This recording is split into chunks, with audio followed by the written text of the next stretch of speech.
Welcome back to another episode of Efficio's Transforming Public Procurement Microcast series, where we're helping you to better understand key elements of the new Procurement Act regulations. One of the most practical changes in the Act is to standstill periods, and this week we're joined by Archie Probert, a consultant from our public sector practice, to learn more. So welcome, Archie. What can you tell us here? Hi, Charles. Great to be on the series.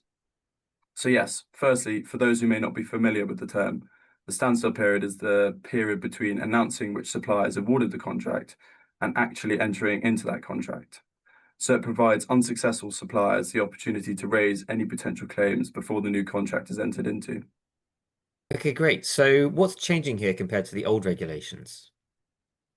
Yes, so the key change in the Act is that authorities must observe an 8 working day standstill before entering into a contract. Previously, that period was 10 calendar days. And the other change is that the 8 working day period starts from the publication of the contract award notice, rather than from the date of assessment summaries, previously known as standstill letters. Okay, that makes sense. And what are the real world implications of that? Yes, so firstly, the 8 working day rule now provides a defined certain period for both bidders and authorities, rather than working from the date of a standstill letter. It also avoids the standstill period being artificially shortened by bank holidays. Also, bidders must now act more quickly as, if they wish to set aside a contract award, they must do so within this new period. And if proceedings are issued during this period, the contract award is automatically suspended. Okay, really clear. And you just touched on automatic suspension. Could you tell us a bit more about that?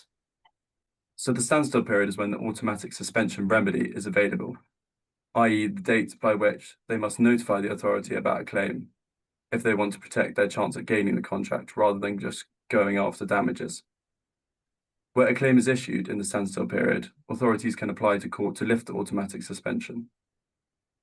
Now, the Act introduces a new statutory test requiring the court to consider certain issues when deciding whether to grant the application to lift the automatic suspension.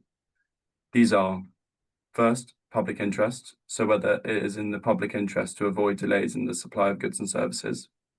Second, adequacy of damages, so whether damages are instead an adequate remedy for the claimant. And third, whether there are any other matters that the court may consider appropriate in the circumstances. Okay, thanks, Archie. That was a really useful discussion on the new rules around standstill period. We hope you've enjoyed today's microcast. As always, please do post any thoughts or questions in the chat, and you can also get in touch to our Procurement Act landing page linked above. We'll see you again in the next episode.